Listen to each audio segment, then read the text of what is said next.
নমস্কার বন্ধুরা, welcome back to my channel easy recipe. কেমন আছেন আপনারা সবাই? আশা করি অনেক ভালো আছেন।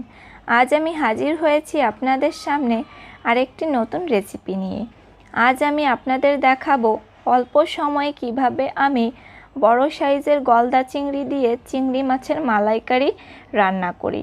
তো বন্ধুরা, এই চিংড়ি মাছের মালাইকারি অনেকেই অনেকভাবে রান্না করে থাকেন, কিন্তু দেখা যায় টেস্টটা অতটা ভালো হয় না। কিন্তু আপনারা যদি এই চিংড়ি মাছের মালাইকারির রেসিপিটি ফলো করেন, দেখবেন ঝটপট ঘরে বানিয়ে ফেলতে পারবেন এই রেসিপিটি। তো বন্ধুরা, চলুন শুরু করা যাক। এবং যারা এখনও আমার চ্যানেলটি সাবস্ক্রাইব করেননি, অবশ্যই চ্যানেলটি সাবস্ক্রাইব করে পাশেই থাকবেন। তাহলে চলুন শুরু করা যাক।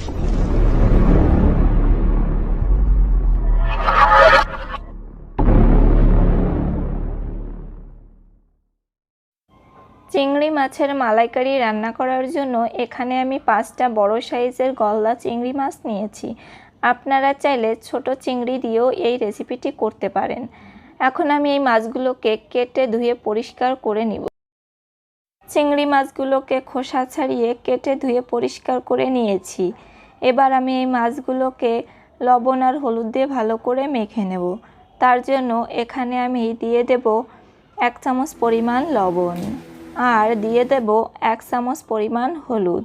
এই লবণ আর হলুদের সঙ্গে হাত দিয়ে ভালো করে চিংড়ি মাছগুলোকে একটু ভালো করে মেখে নেব, যাতে লবণ আর হলুদটা মাছের সঙ্গে ভালো করে লেগে যায়।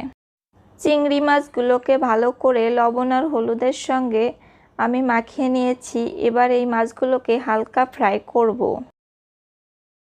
চিংড়ি মাছগুলোকে ফ্রাই করার জন্য চুলায় একটা ফ্রাই প্যান বসিয়ে দিয়েছি। এবার প্যানটা গরম হলেই আমি এখানে দিয়ে দেব কিছুটা সরিষার তেল। চেষ্টা করবেন সরিষার তেলটা ইউজ করার জন্য, কারণ চিংড়ি মাছের মালাইকারির টেস্টটা সরিষার তেলেই ভালো হয়। আর এক এক করে আমি সব চিংড়ি মাছগুলো কড়াইয়ের মধ্যে দিয়ে দেব।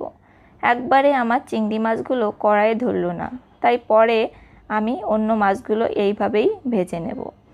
আমি চিংড়ি মাছগুলোকে বেশি ফ্রাই করব না, কারণ বেশি ফ্রাই করলে চিংড়ি মাছগুলো শক্ত হয়ে যাবে এবং খেতেও ভালো লাগবে না।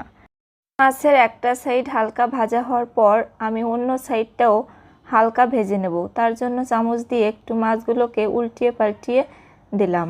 মাছগুলো আমার হালকা ফ্রাই করা হয়ে গেছে। এখন একটা স্ট্রেনারের সাহায্যে আমি মাছগুলোকে তুলে একটা পাত্রে রাখবো।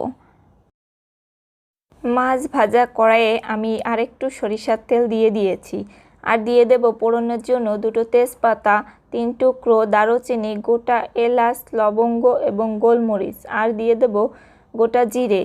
আর এখানে আমি হাফ কাপের মতো পেঁয়াজ কুচি দিয়ে একটু নেড়ে চেড়ে পেঁয়াজটাকে ভালো করে লাল করে ব্রাউন কালার করে নেব। পেঁয়াজটাকে একটু সময় নিয়ে আমি লাল করে ভেজে নিয়েছি। আর দিয়ে দেব 1 চামচ পরিমাণ রসুন বাটা ও 1 চামচ পরিমাণ আদা বাটা, আর দিয়ে দেব কিছু কিউব করা টমেটো। এখন এই টমেটোগুলোর সঙ্গে আদা, রসুন এবং পেঁয়াজটাকে ভালো করে একটু সময় নিয়ে কষিয়ে নিতে হবে।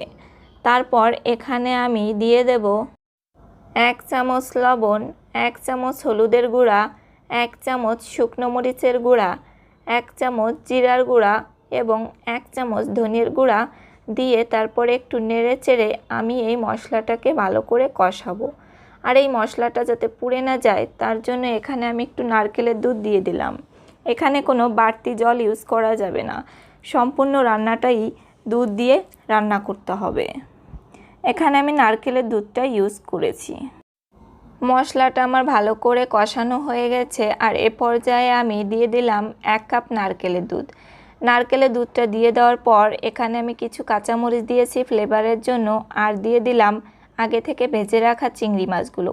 এ পর্যায়ে চুলার আঁচটা হাই হিটে রাখতে হবে এবং একটা ঢাকনা দিয়ে ঢেকে আমি 5 মিনিটের মতো চিংড়ি মাছটাকে ভালো করে রান্না করব। 5 মিনিট পর ফিরে এসে ঢাকনাটাকে তুলে নিয়েছি, আবার একটু নেড়ে চেড়ে দিলাম। এখন আমি দিয়ে দেব হাফ চামচ গোলমরিচের গুঁড়া। গোলমরিচের গুঁড়াটা দিয়েও আমি একটু নেড়ে চেড়ে রান্না করব। একটু সময় নিয়েই রান্না করতে হবে, যত সময় না পর্যন্ত ঝোলটা একটু কমে আসে। কিছু সময় রান্না করার পর যখন ঝোলটা একটু কমে আসবে তখন আমি ফ্লেভারের জন্য 1 চামচ ঘি দিয়ে দিয়েছি। এই ঘিটা দেওয়ার কারণে চিংড়ি মাছের মালাইকারির টেস্টটা অনেক ভালো হবে। তারপর একটু নেড়েচেড়ে আমি ঘিটা চিংড়ি মাছগুলোর সঙ্গে ভালো করে এবং ঝোলের সঙ্গে মিশিয়ে দিলাম। ঘিটা দিয়ে একটু সময় রান্না করে নিয়েছি এবং আমার ঝোলটাও কমে গেছে। আমার চিংড়ি মাছের মালাইকারিটা কতটা সুন্দর হয়েছে দেখুন বন্ধুরা।